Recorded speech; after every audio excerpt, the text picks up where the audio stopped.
Hey everybody, this is Dr. Dennis Buckley with the Doctor Driven Referral System. I hope you were able to listen to the first module and go through there so you have a good overview about what we're hoping to accomplish. Now we're going to get into module 2 here, which is basically how to start. We want to get you going on this process because nothing happens unless you take action. And so we're going to take this in bite-sized chunks so that you understand the process. Hopefully what you're doing is you're going to be watching all 5 modules first just to get an overview for the process. You're going to come back to module 2 and actually start the program and put it in place because you need to start this immediately. So here's what you do. How to start.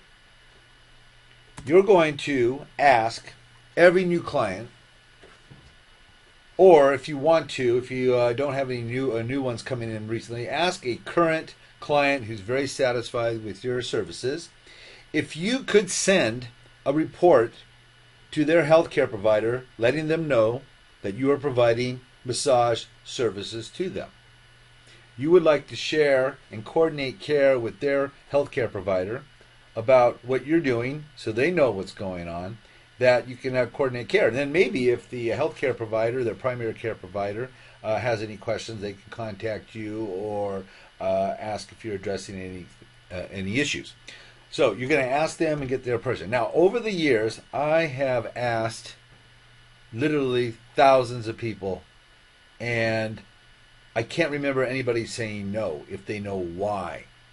The reason you're asking them for permission is to be able to coordinate the care with their provider, creating a team concept, knowing that the client will know that their providers, their massage therapists, their doctors are all working on their behalf. So you need to get a verbal okay from them. 2, what you then want to do is you want to get authorization. You need to be compliant. Since you are a healthcare provider, subjective to HIPAA laws of privacy laws, and you're sending information to their already established healthcare provider, in the truest sense of the word, that you're already HIPAA compliant, and by sharing this information, it is okay. However, in today's world, it's probably a good idea to get written authorization.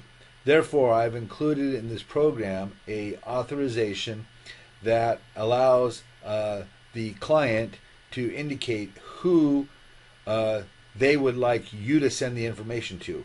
More likely it could be their primary care provider. It could probably be maybe sending a specialist they're seeing. It could be another chiropractor. If the provider you are sending the information to is under HIPAA compliance, they are protected. Now, if they want you to send the report to, say, their personal trainer, the privacy is not protected because they're not HIPAA compliant. On the form, we'll go over this in a later module. I'll explain this a little bit more completely. But in general sense, once they say yes, you can send it to another my providers. Get one of these forms out, have them fill it out. It takes literally less than a minute. They don't even need to give you the address. You can look it up or find out who it is. And now you have written authorization that it's okay until they revoke it to send it. So please get this authorization first. Once you get this authorization, you are to start gathering names of who these providers are. As you start asking your clients and your new clients who their primary care provider is and who they would like you to share the information about what you're doing them, start gathering these names into a database.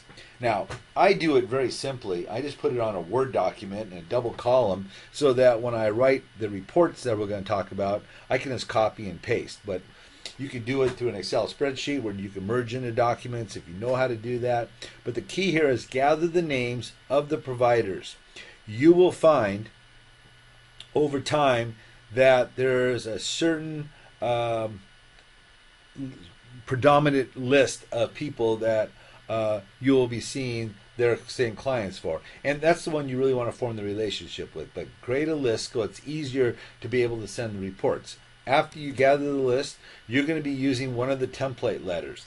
We're going to go over these in detail in another module, but just for your curiosity, there's 2 primary letters you're going to be sending to doctors other providers. One is a non-referred patient. So someone comes to you and they're a new client in your office, and you ask them, can I send information to your primary? And they said, yes, you may.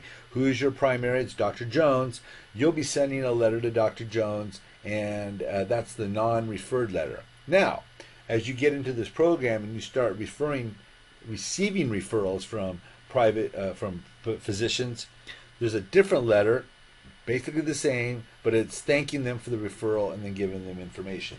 So those are the two original template letters. The other template letters you'll be using will be a progress report, and that will let the physician know about how their client, their patient, your client, how they're doing.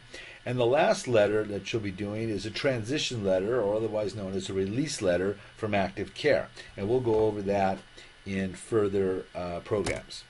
So once you get the authorization and are able to do this with their authorization, you need to get the report out within 24 hours, hopefully that night or the next day, and you will be faxing that report over to the doctor if you can get their fax number, and you can also mail them a hard copy.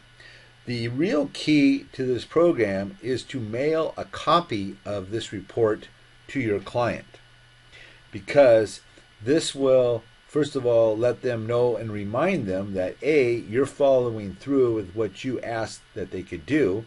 They get to see the letter that's going to their primary care doctor about what's going on, and if there's any inconsistencies in it about what you're writing, they can share that with you. And it does happen, and that's okay, because you want to find out what's going on. And also, you're going to keep a copy for yourself that's going to go into the tickler file. We'll talk about this. But the thing is that the timing is of everything. You've got to get this out as soon as possible. Okay, so mail the letters, fax the letters, in fact, mail the copies to everyone that you need. Then you're going to be able to use a tickler file. The tickler file is going to be 43 files, and you can see there they're numbered 1 through 31, and they have also the 12 months. And if, let's say, on the 23rd of this month, you sent a report out in January, you would put a copy of that report in February's file, and then when January 31st comes up, you would go to all the letters that are in the February file and distribute them amongst the numbers. This is your clue that you need to send a progress report on this day.